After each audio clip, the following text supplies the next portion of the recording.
чистейший и ценнейший человеческий генофонд. В Средней Азии являются таджики. Не другие. Таджики являются тоже одним из самых древнейших народов Средней Азии. Они тоже ниоткуда не приходили.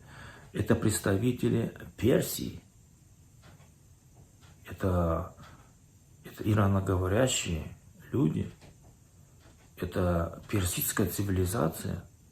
Это одна из самых мощнейших, самых развитых цивилизаций в древности. Так вот, эти люди есть.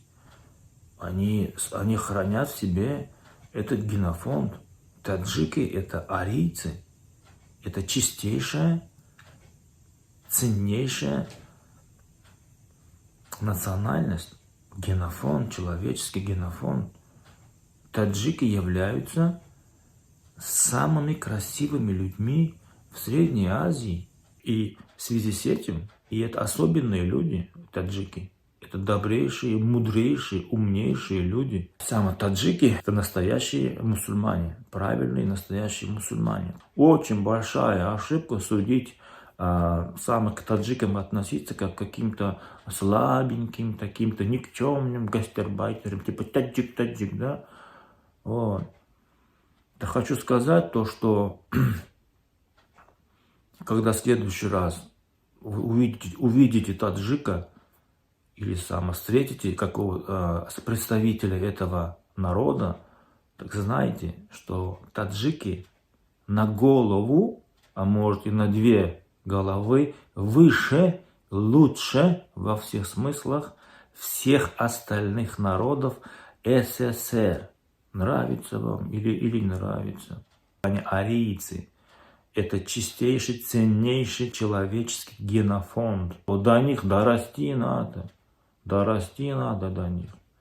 Так что таджики такие. Таджики очень сильные. Это наисильнейшие, наимудрейшие. Самая красивая национальность Средней Азии.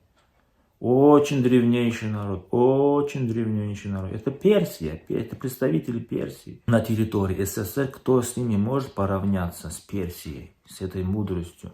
Вон, азербайджанцы тоже представители Персии. По ним же видно. Тоже очень образованная нация.